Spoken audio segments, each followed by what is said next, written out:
Welcome to the second phase of the internationally acclaimed Positive Personal Power podcast. This webcast is devoted to pillars of success and philosophies of life and the hardcore tools you must have to achieve success in business and life. Distinguished and successful, internationally known business and thought leaders Nathaniel Schooler and Stephen J. Manning give you their hardcore tools to succeed in business and life. Schooler and Manning are as hardcore about success as boot camps in the military and training camps in professional sports. Now, here is your host, Nathaniel Schooler. Well, I am privileged again to be joined by Stephen J. Manning. If you don't know him, he basically took a nearly bankrupt marketing business and he grew it into $1 billion a year enterprise across the pond in the States. And yeah, we are here today to talk about jobs, careers, and actually fulfillment, because I'm unsure if a job, well, I suppose a job could fulfill you, but I think we've got a whole list of things we're going to cover today. And you know, we all have turning points in our lives, and career turning points, you know, they can be just completely random. They can be, you know, you might just be triggered by some sort of event, as I was many years ago. My manager was bullying me when I worked in a wine merchant's. And I just quit there and then. It's a funny story. I'm not going to tell it today, but I think the best thing is to sort of say thank you for joining me again, Stephen. And I think we should kick off with the sort of career turning points, because I know you've had lots of twists and turns, and you've helped people to get through those themselves. Thank you, Nat. Always my pleasure. It's always as instructive and informational for me as it is, I hope, for our, thank you all very much, really growing audience. This is the 6th episode of Positive Personal Power. And man, that's something that you and I do and talk about 18 hours a day, every day. So I'm glad to be with you as always.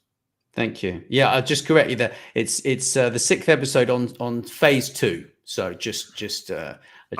don't want you to forget that, because we're building on a real heritage here, and it's a privilege to, you know, be standing on the shoulders of giants, really, and I include you in one of those, really, to be honest. Well, so thank you for the kind words. I stand corrected also.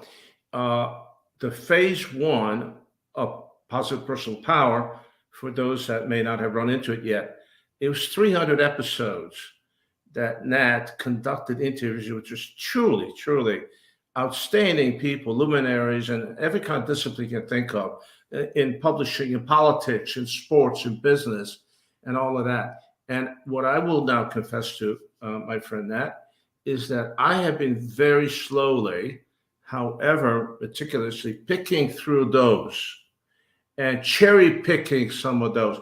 I just don't have the bandwidth to sit through 300 at a sit. But there's probably, I don't think there's a week that goes by where I don't find myself walking or taking a break from work. I do that mainly for showers and sleep. And then, or getting in a car, going to do something meaningful. Well, I just, I'm going to listen to the hour that Nat did with Stanley Tucci. And I'm going to listen to this hour that he did with this man I read about. He happens to be, was knighted by the Queen, I don't know, 20 years ago, because these people have a lot to offer. So you're right. Following up on some of those, I'm assuming that 298 of the 300 are the same, meaning their quality. It must be two where you were, must be two where you had a headache. But other than that. Yeah, well, on the first 20 episodes, we've actually kept those live, and number one is very, very interesting. That's with a lady called Marvarine Cole, and she she's actually now grown into a new role within the BBC, I think, or some other kind of TV in the UK. She's on all sorts of TV shows now and hanging out with all sorts of celebrities, which is fantastic to watch her career grow. Has been really interesting. And in that episode, I tell the story of when I got a parking ticket parked outside the job centre when I was claiming £35.64 from the government per week.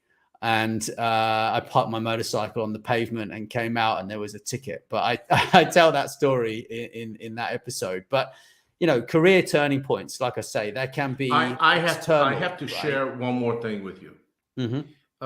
Because all of you who are watching, listening to us, this is live, you know, Nat pushes a button and we do this. We do this for typically an hour at the time that we tape. And there is no edit function. There is no edit button.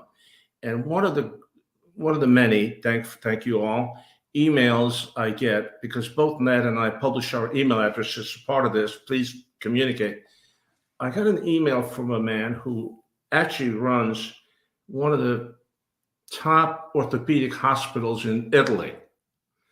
And the email, which it was fun, exciting to get, said, I just listened to one of your podcasts, and just so I know, he says, you guys get together and you hop into a 12-cylinder Ferrari, and hit the start button and mash the gas pedal to the floor.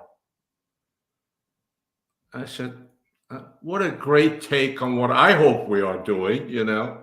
The reality is that we don't rehearse, we don't think about this, we don't write bullet points, but the topics we cover are very, very integral to what we do, to our mantra, to our path to success, such as it may be. My collaborator, Nathaniel, hey, I sought him out.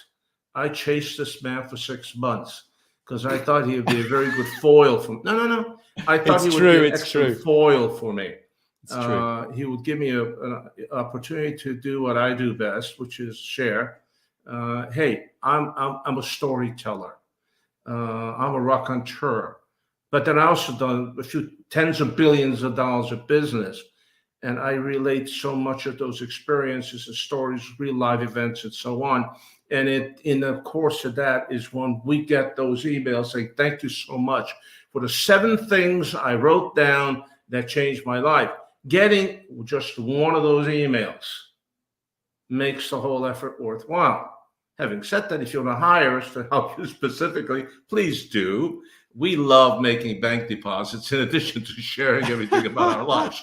So anyway, I have already talked too much, not entirely off topic, but I think that people who listen to us or watch us, the little they know about us, the more they know about us, the better it is, the more credence they give to what they hear. No, we're not two men sitting on top of a milk crate in Solmar, California, or in southern Croatia, just talking on the top of their heads.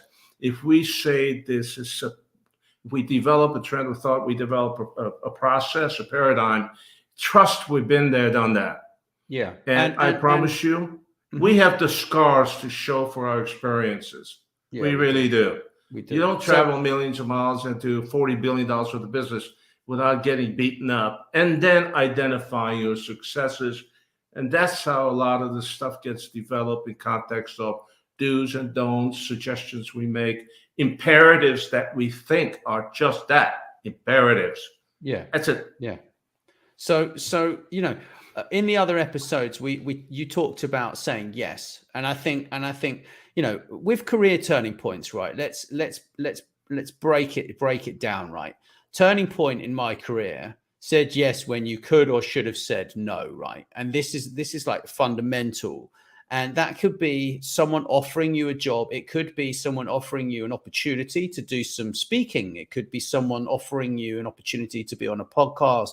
It could be actually anything that is related in the direction that you want to go, because you've got to know which direction you want to go. Otherwise, every way is the right way, right? And And that is something that I think it can be very, very challenging for people if they don't have a clear vision of sort of the direction they're going. And generally that's when you're early on in your career and you don't really have lots and lots of competencies at that point. You might have some, yes, you've got some education, you've got some experience, but actually at that point in your life, you're a bit lost because you might not have a 5-year goal of in 5 years time I want to own and be, I want to be CEO of a technology business, right? You might not have that goal in your wheelhouse, so to speak. So how do you recognize career opportunities, Steve, to make an impact on your life and also other people's? Well, there are really two buckets, if you will. One of those is when you have the opportunity to seek out opportunities. I'm sorry for the wrong choice of words. You will never be able to exploit an opportunity unless you're looking for them. And two, you have to be ready to do that. And I can elaborate on that a little bit. The other part is the stuff that just, comes your way. And relating back to the yes, say yes when others say no. If I may relate a story of the best and worst job I have ever had, the same one. I was 16 in LA. I wasn't quite homeless, but I had the dubious distinction of being penniless on 2 different continents, in Europe and here in the United States. And although my father was a world-class scientist, if you will, he was an engineer, agriculture, husbandry. When we got to this wonderful country, we were penniless. And of course, I had to work. So my money, I couldn't rely. Listen, my father was a world-class figure until he showed 2 middle fingers to the communists in Romania. And they finally, 15 years into that, they threw us out. Yet money was, I promise you, the man was well-to-do before the war. The communists took it all. Okay, I couldn't take money from my parents, so I worked. I went to school. I hustled the Hollywood crowd on tennis courts. Really good money, ugly, but good money. And then I needed more because somebody said something about tuition.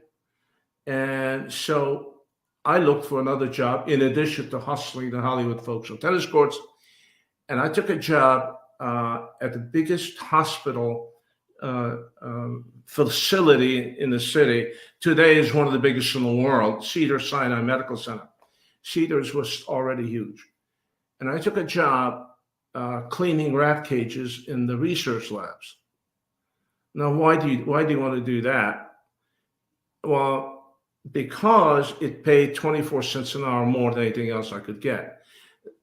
Interesting when you walk in the beautiful facilities and everything's shiny, the floors are shiny, the lights are bright, and you go down a couple floors in the elevator, and more shiny floors, beautiful. Then you go all the way down there, shiny lab. And you walk in and everything's lovely, except you throw up because of the smell. Then you go in the real work area and you throw up for all the hours you're there because it's what it is.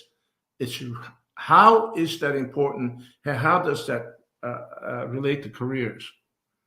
I said no to that job and nobody else wanted to. Accomplish 2 things. It's really good for weight management. You can't eat while you're there. That's just out of the question. And 2, you learn the precept of honest work for honest pay, and you say yes when nobody else says yes. And you take home that paycheck, which is $9.12 more a week, because it's necessary and nobody else will do it. I shared that because we talked about this at length. I mean, there's really the 3 most important words in the language, inarguably, is advertising. Folks say, oh, free. No, nonsense. 3 is cheap. Free is overdone. If everything, free. If everything is free, nothing is free. It's absurd. The life scientists, no. The most important word in the language is no. Really? I mean, it's so easy to say no, which is why every contentious business deal I ever made, every contentious argument or negotiations I've ever been on, I insisted on doing it in person, face to face, not online, not on the phone. Your collaborator here got on more airplanes than you can believe to have a 15-minute chat. No, it's really easy to say no on the phone, by email, text, whatever. Go ahead, say no to me face to face when I make a good argument. And when I show you, I got arms and legs, kids, just like you do. I contend the most important word in language of success is the word yes. That is when people who have what it takes, who are thoughtful, who are somewhat analytical, who have goal-oriented, will say yes when nobody else will say yes. We'll say yes to an opportunity, but the trick is what you and I talk about, and we will continue to talk about, the necessity to do homework. You need to do the homework. When you're done, you do some more, then you do some more, then you do some more, and you become a shameless researcher. So once you do that, saying yes becomes something entirely different. The story we tell is about people who do this understand that the forest of business is full of wolves. So don't be wandering in there knowing that, unless you have assessed the risk, you know the opportunity, and you understand the liability. And if you've done the homework, then yes, people, not no people, not wobbly, waffly people, yes, people, walk into that forest and slay those dragons to success. And they're absolutely prepared to do it. In terms of finding opportunities, the great little pieces of paper in Chinese fortune cookies at restaurants have all these great sayings. Confucius didn't write any of them. Salespeople in the factory that makes the paper write them. Okay, I love the ones I get often. Says, great opportunities right around the corner. Wow, I'm excited. I'm going to frame that dude. And I turn it over, and there's nothing on the back except my lucky numbers for the week. And I start yelling at the server. Okay, but what corner? Where? Where do I go? Well, some people look for those opportunities. You and I spoke about this a couple of days ago. You drive your car, and you get the red light. And you stand there. And there's 2 more lanes, and you're looking around. What are those people doing? Scratching their nose, fiddling on the radio, talking, looking at the phone. People who look for opportunities have a completely different thought process. How long is this light? It's like 2 minutes, 1 minute, 3 minutes. Those people think, oh, I should have gone faster. It's probably a 3-minute light. People who seek opportunities don't think that way. They say, if this is a 3-minute light, I got these people here. What can I sell them? What do they have in common? What is their need I can fulfill or create? There's a reason for bus bench advertising. You don't find bus bench advertising in the middle of a block, down the corner. So the people who seek opportunities are those that ultimately find them. Yeah, we can step in there. Somebody brings something to you. They say, whoa, what a great opportunity. And you know what? Lightning also strikes some people, and miracles do happen. But I don't think they're going to happen to me anytime soon. I'm certainly not waiting for that to happen. Be nice. But I don't know. I mean, it's you seek opportunities. They're around the corner. Yeah, they may very well be, but not if you're not looking for it. You cannot sit at home and hoping for an opportunity to arrive. Right? It's the same thing as the absolutely best-looking human in the world. It's the smartest, dressed in a beautiful wedding gown, sitting inside an apartment. Not really? Well, unless the pizza delivery guy is your ideal man, you ain't getting married. Opportunities are there, but you have to find them. And once you find them, it's only those people who say yes or others say no. And again, another mantra you just don't consider failure an option. You say, Absolutely. okay, I'm going to do the work. By the way, if you don't do the work, you will fail, but never consider failure an option. Every successful person, just about, I mean, there's some people who inherit success, but most wildly successful people have failed at things, and have failed at them spectacularly and often. Yeah. However, none of them failed for lack of belief on what the opportunity, and for lack of doing the work. Mm-hmm. If it fails, something out of the grasp, something we just didn't know. Yeah, but you learn, don't you? You learn from these experiences. I mean, look, right. If there are people who are listening to this and they're completely, they're stuck in a job, right? Because a job, yes, it will feed you, and it might be rewarding at times, and you are learning certain skills. You've built up a load of skills, but at the end of the day, if you want to change career completely, right? My personal opinion is that you should actually pick maybe 5 different things that you like the sound of.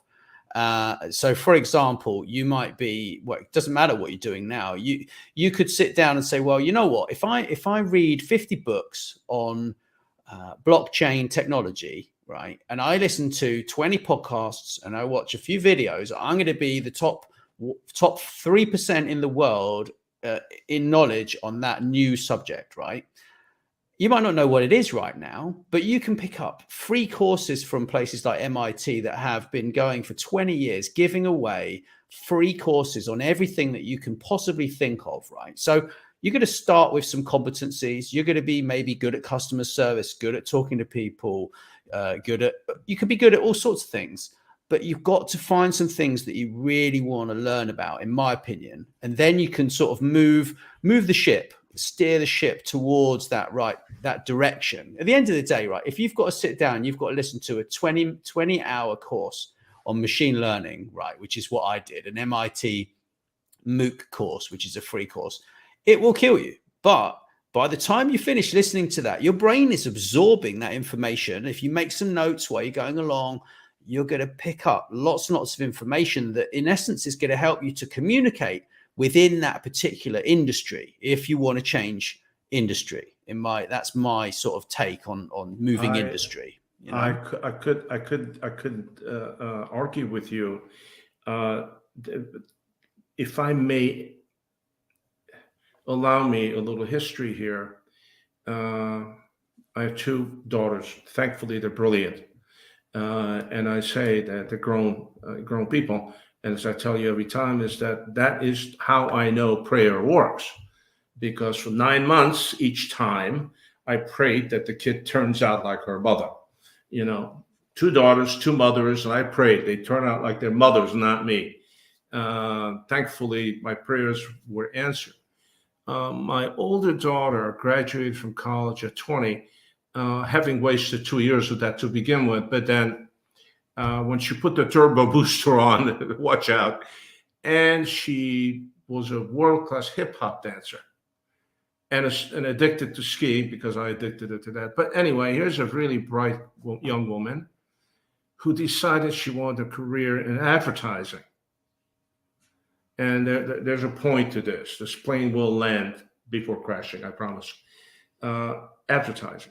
Now, 20-year-old who was a world-class hip-hop dancer, traveling, doing that stuff, she will have a career in advertising. She was going to make television commercials, produce music, because she was brilliantly musical. That is true. She was a prodigy from the time she was a little girl. And she came home from school and declared that since everybody else graduates in 5 years, she graduated in 3.5. We owe her a year of tuitions. I wasn't about to argue that, although I did argue that. So she had to live on her own, and she had to have all her expenses covered for a year, because we owe that to her.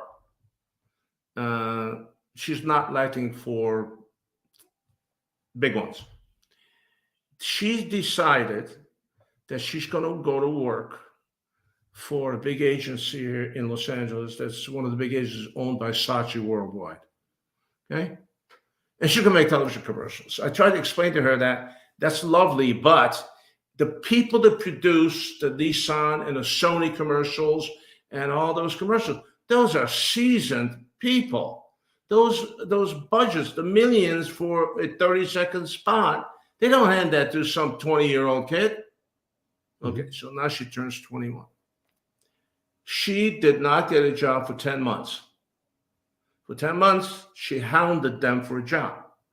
And they kept saying, we're not hiring. 1, 2, we're certainly going to hire kids like you. What the hell for? Just because you come from an advertising family, because your parents do billions, because they have 100,000 cuts of music, that doesn't make you perfect for us.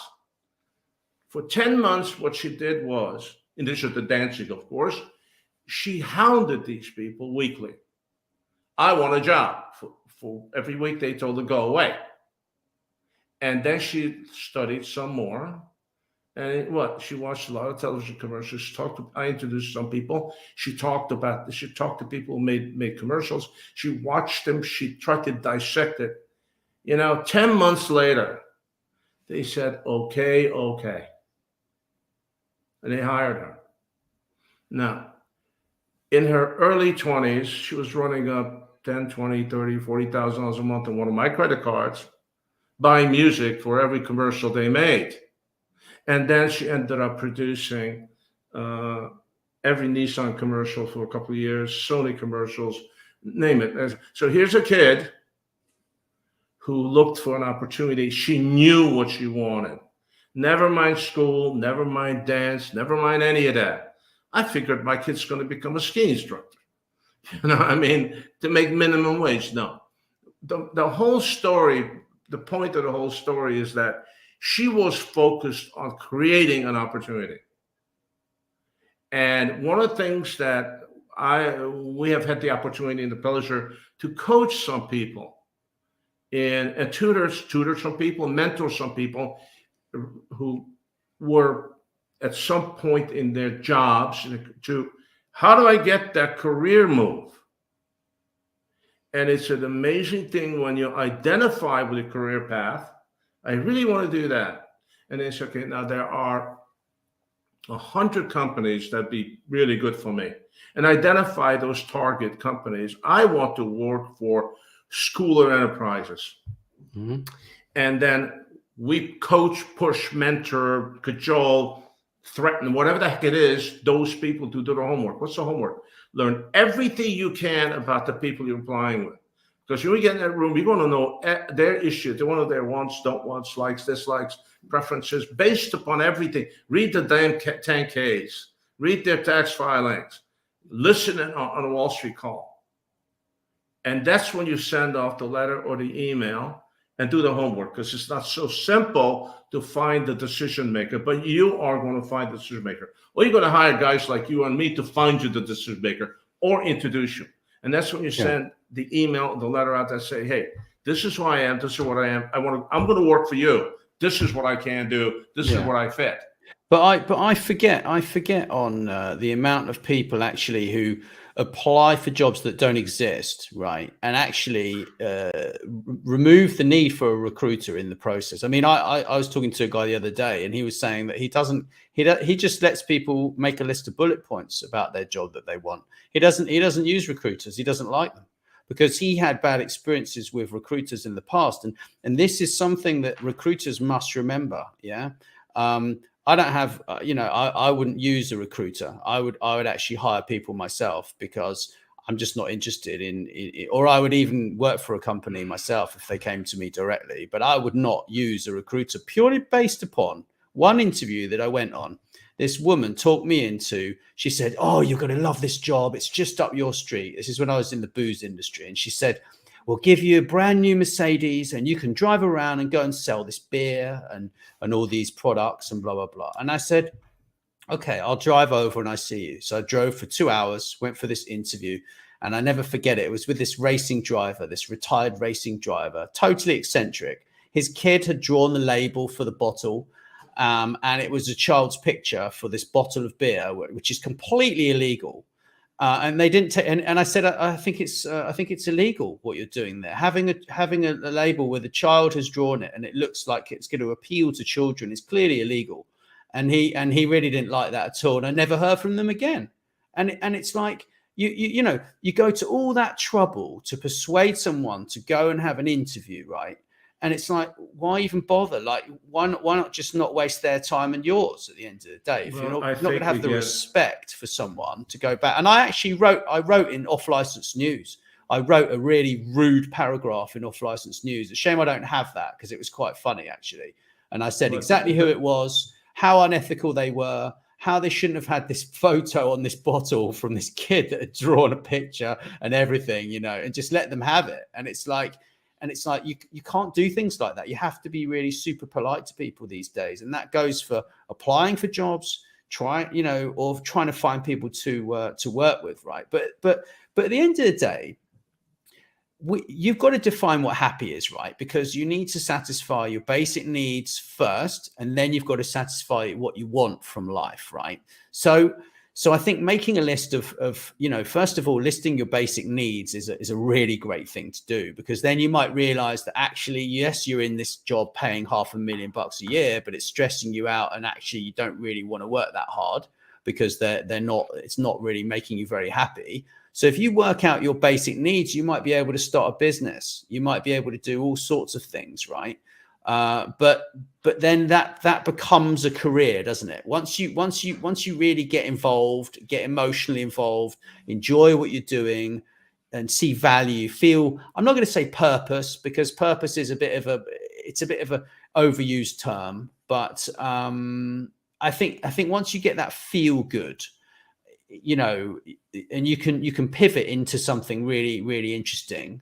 I can see you've got lots of stuff to sort of say around this one, Steve. Yeah. Much of what we do here is supposed to be instructional. And I don't mean, we're not going to lecture you. We're not going to lecture you. We're not going to beat up on you. We're going to put some stuff in front of you that's not word salad. I love saying word salad, because 90% of everything I read is just wonderful, elegant word salad. And now 75% of that's not even original. It's Chad GPT or Da Vinci or Goober or Robert or Johnson or whatever the heck these are called, because two of them are well funded and the others don't have enough money to get even near. Somebody talks about wonderful Da Vinci, great. If the big boys have burned billions already, you and I have a shot at creating one of these? No. But I want to bring it down to something very, very basic. What is the difference between a job and a career? First of all, a job, if you get up in the morning and say, oh, whoopee, gotta go to work again. You got a job. You don't have a career. And to just digress, because after all, I am a storyteller. I remember the day where I was a kid. I might have been 30. And I think the company might have been doing $200 million. When $200 million was a lot of money. And I only worked 100 hours a week, and I skied like a maniac while working. And I was on airplanes every week going somewhere. Hey, there's a candy store for a young guy. But then it's like, I remember the day when I walked through the office around 11 o'clock in the morning, because I went out to the parking lot to get some of that car. And I turned to one of the office, a senior accounting manager, and I said, can I get the prelim on this? And I walked out. And hours later, I called her boss. I said, what the heck? I said, I'm getting on the red eye tonight, and I really want to have it. He said, well, did you ask Barbara? I said, yeah, and whatever. Nothing happened. Around 7:30 in the evening, 8 in the evening, it was already dark. I left the office to drive to the airport. On the corner of my building, on the bus bench, is sitting this woman. And I said, I pulled over. What are you doing here? Waiting for the bus. I said, I know where you live. It's going to take you 2 hours to get home. Buses. Said, yeah. I said, I'm going to give you a lift. No. You don't say no to the boss when he wants to give you a bloody lift. Is there something wrong with my fancy car? You'd rather wait for the bus? I finally said to you, you have two choices. Get in the car or don't come to work in the morning. I'm offended. So I said to the car, what is wrong with you? You don't like your job? She says, you asked me for something. And I said, yeah, where is it? I was going to read it, You didn't say please or thank you. And I said to myself, I got to fire this woman because I'm just too busy. And I said, oh, okay, please, thank you. She was the same annoying, awful human for another 15 years, but that's another story. But you learn that lesson. The following day, happens to be a Friday, I walked through a bullpen, going to my office, and there are 3 or 4 people standing around. I'm saying, be nice. So, hey, how you guys doing? Oh, okay. And one of the senior folks, who's an assistant VP or senior manager, said, man, I'm glad it's Friday. Been a long week. And then the man said, I'm glad I don't have to come back to this place again for a couple of days. Oof. And I thought about it. I said, all of us kind of like the weekend. I need to decompress because I've already been on the turnaround. This is 4 o'clock in the afternoon on Friday. I gave Barbara a lift on Thursday evening. I got on the red eye, went to New York. I had a meeting at Kennedy Airport at 6:30 in the morning, got on 9 o'clock. I was back in the office for lunch. So don't tell me about weekends. And I looked and everybody said, yeah, except Barbara, who looked at me one like this. Oh, no. And I said to this guy, I said, tell you what, we all appreciate the weekend. Well, I need to do the same. I was in New York for 2 hours this morning. I got 11 hours of airplane time the last. They said, oh, okay. I said, tell you what, if your issue is you're tired, I get it. You want to decompress, I get it. But the point is you don't have to come back to this place. I have a much better idea for you. You don't have to come back at all. I'll give you a very long weekend. And I marched into Mednick's office, our CFO. I said, get him a final paycheck. Go to HR. He's gone at 5 this afternoon. No one ever again in my presence for all those years ever said, oh, I don't have to come back to this place again. Now, if that's how you feel, you have a job. Now, the definition for me in terms of a job, forgive the digression with the stories, a job is a necessity. And what is it? It's as you said, it satisfies your basic needs. Your basic needs are food, shelter, and the need to belong. That's about it. One way or the other, by hell or by fire, we all find a way to satisfy those needs, whether it's on a government dole or a job, but it's a job. A career is a different animal altogether. It's the means to satisfy long-term goals, needs, and then the big elephant in the room is called wants. Because I hate to tell anybody this, but it ain't satisfying your needs that makes you happy. That's just, you have to do that. What satisfying your wants is the key to happiness. So if you're in a job, because you have to be, congratulations. You're like 98% of us. However, you want to be in a career, the mindset's entirely different. What do I do with this job? Turning points is what you have to look for in the job. Without a doubt, is when you say yes and everybody else says no. Early in my career, very early in my career, I was a kid. I was in my mid-20s. And the company had, you get 1 week vacation a year for 5 years. Year 6, you get 2 weeks. I walked in my boss's office one day. I said, look, I got married. I've never had a chance to take my wife on a honeymoon. I'm going to go a month from today. I'm going to go away for 2.5 weeks. He said, good. Have a great trip. Don't come back. Huh? We only give 1 week here for And he was a workaholic, so understandable. Mm-hmm. I said, but look, young wife, I haven't had a vacation since I was 12 years old. Have a great trip. Digress. I ended up working for that man for 19 years, by the way. Now, and I said, 2.5 weeks later, I walked in his office and said, I'm reminding you that I'm going to be gone for 2.5 weeks. He told me, asked me nicely where I was going, blah, blah, blah, and wished me a great trip. Have a good time. Say hello to your wife. And I'm sorry this job didn't work out for you. Well, I left on a trip on a credit card, which had no money, which I lost after the trip, and I left. So I came back on a Wednesday, and Thursday morning I went to the office. Hey, I'm fired, might as well go pick up a final check. I walked in the office, I sat down, I discovered I had a chair because the guy I worked for directly quit. Now I had a chair instead of filing stool. And my boss walked in the office, a tie askew, sweating through his shirt, looked at me and said, do you know how to put together a media plan? Our media plan? I mean, he was angry.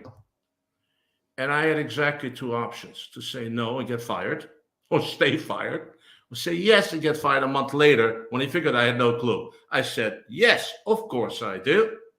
Okay, well, do it. And he walked out of the office. I said, who can I call? The reality is that within a year, a man walked in my office one day and said, everything I've done for the last 2 years failed. It's up to you. Because what I created a plan out of total ignorance based on a Manningism, which says to a newborn, every joke is new. I had no idea why we did it that way. I didn't know whether it's good or bad. I knew it was bad because it wasn't working. So I don't know how it's done. I think we should do this. So in my ignorance and perhaps a bit of arrogance, that was the second real turning point in my career.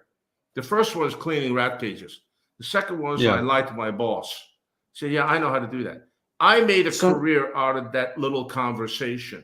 I made a big career, thankfully, out of a big conversation. And that same man that fired me instantly also put up my stuff for 19 years through billions and billions and billions of dollars of business, to the point where I ran the business and he sculpted and kept questioning, what are we doing now? Okay, it was a wonderful thing.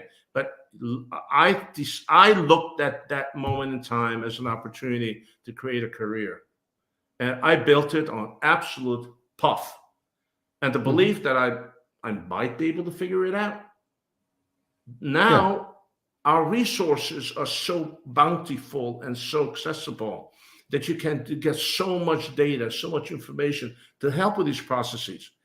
One of the advantages we have, particularly in the United States, most people are no longer willing to work as hard as few, and not as hard as many 2 decades ago, 3 decades ago. When I was young and a brand new denizen of this country, we were stunned that the typical American wanted to work overtime. They wanted to work Sundays because you got paid double time. When you say to the workforce, does anybody want to work Sunday? Everybody said me.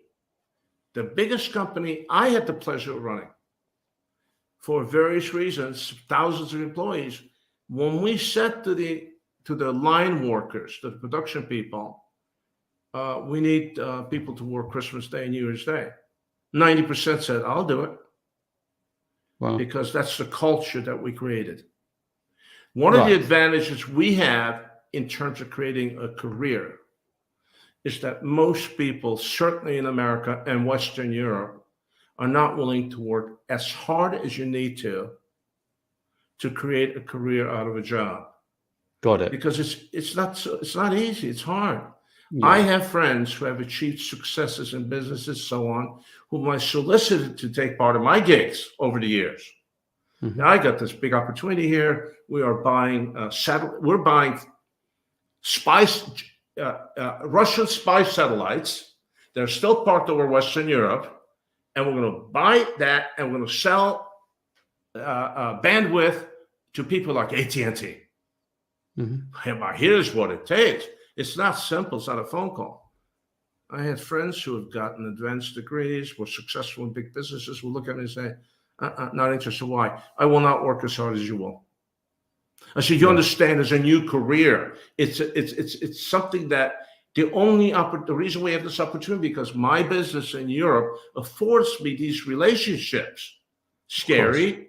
I'm not willing to work as hard as you. So one of the keys, so a bit of a bottom line, is that if your issue in a job is that you're not willing to work harder and smarter for a payoff here, you're not looking for career. You're fine. Food, shelter, and you belong to the 294 people in your unit that do the same thing you do. You do pile 1 from A to Z, then you go to pile 2, you do that for A to Z, you go to pile 3. And some people sit there and look at the piles and say, there's got to be another way. And they push and push and push.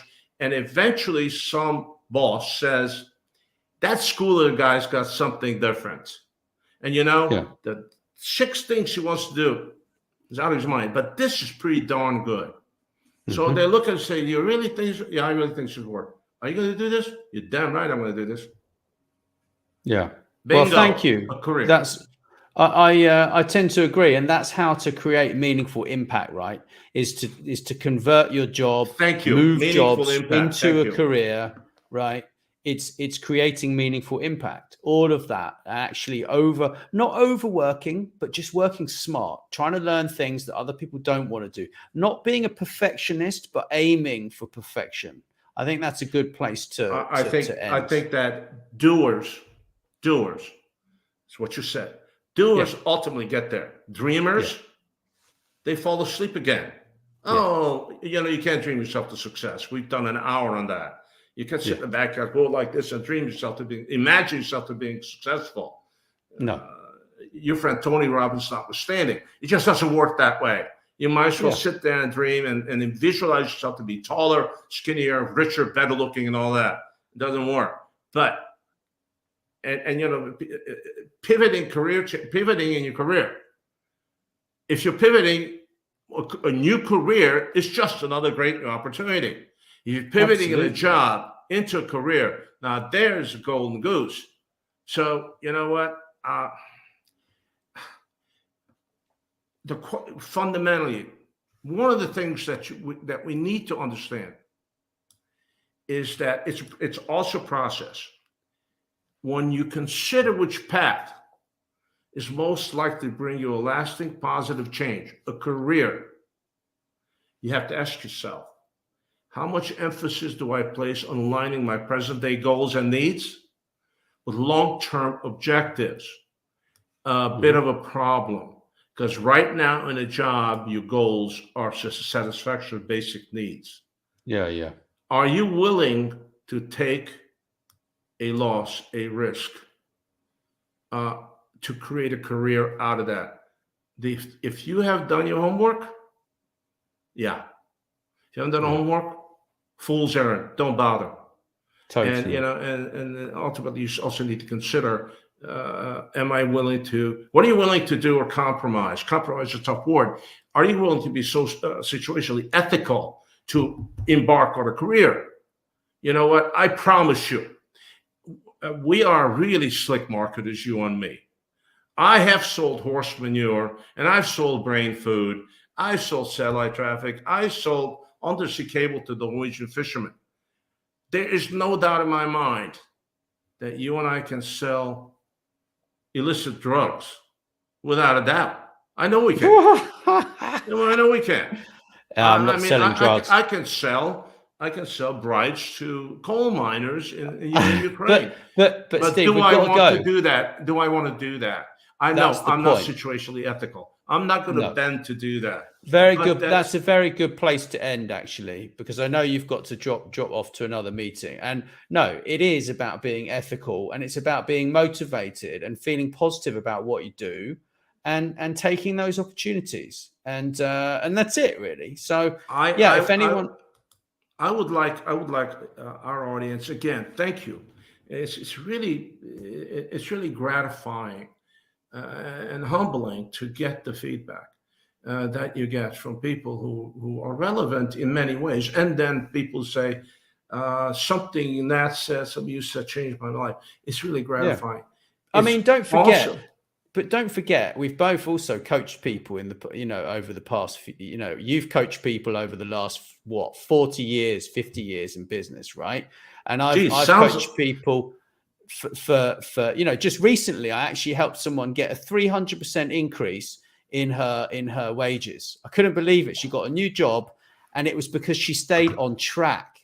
She was thinking about going to do something completely random. I said, what are you doing? You're insane. You need to stick in your lane, stay on focus, stay on point. And sometimes you've got to do that. So, and that, but you've got to. I will be late to my meeting just to say a couple of things.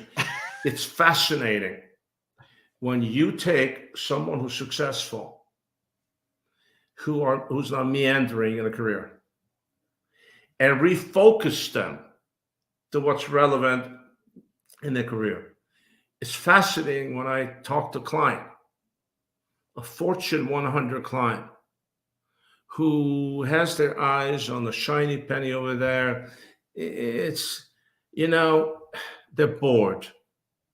And then you refocus them on how to achieve and how to get excited in their core competencies. It's like an acquaintance I have who's a neurosurgeon. He is a very unique guy. He is one of the very few that is the last resort, the stop of last resort. If the patient is just beyond salvaging, they will ultimately end up with this man or that woman. There's a dozen of them. Everybody in the profession knows who they are. So this man, his job is to save lives that nobody else can save. And he does some. And those surgeries are 10, 12, 14 hours of standing on his feet, wearing diapers. Wow. And they're awful. And he can't really afford to know these people because many of them just die. It's too late, inoperable. And then he saves one or two. And he's whining on me how bored he is. He really thinks he should get more into plastics or, real estate because he's bored and his feet hurt. Yeah. He's bored, and he's got a career that 100% of neurologists on earth and surgeons who died to do that for one day. Mm-hmm. Mm-hmm. And then you coach him or you set him straight. Not any different that my car company client, I think they're Fortune 10, who just has this thing about, I really want to make a car like them, but that car is not selling. But we want to do that, but they're not selling. So you're not filling a market niche. You're not filling a market. You're not creating a market share. You have to create an entire market share because I hate to tell you this, but General Motors and Honda can't sell those. Period. You will, But it's the same thing to my neurologist guy. When we sit there and I try to explain to him that I look at you, and to me, you're a miracle worker. You save lives. How is that for a career? I can't think of a more elegant career. We can make money, but you do that. And he look at me and say, you're right. And then I say, now, why are you still doing it? Well, it's not the money, but every once in a while, there's a case that gets to me. Why? Don't know. Okay, let's talk about the ones that get to you. Can you name any patient you operated on this last week? No. Can't get close to them. They died. But I remember this kid. How's that for pointing you? Let's look at your career as a lovely 4-lane highway, and you're in a fast lane right down the middle. And then the guy said, you're right. By the way, the cycle repeats about once a month. Once a month he gets tired, bored, he's whining. And then we talk about a couple of patients and say, well, you know what? I did have a case. I am thrilled to do this because this ain't no job for me. This is an elegant piece of career for me, doing this with you and talking to people, and hopefully, hopefully, that's way too modest for me. I know there are a ton of people, hopefully trainloads of them or plane loads of them, who walk away from these things saying, you know, I got something out of this. This is good. This is great. When is the next one coming out? What are you guys doing next? You know, Absolutely. I want more about Art the Janitor. I want to know about this leadership homogenized. I want to know about pillars of success. Great. Reach out. Yeah. Reach out to us. Drop us a message. We'd love to hear from you. And also go back and listen to some of the prior episodes, because they all contain massive value. And we would love to hear from you. If you want anything specific, give us a shout. And thank you very much, Stephen. Really appreciate it. I thank you very much, Nat. Thanks for watching and listening to Positive Personal Power Podcast. Get access to all our podcasts and other important updates on www.legacymediahub.com and subscribe wherever you listen and watch your podcasts on the Legacy Media Hub YouTube channel.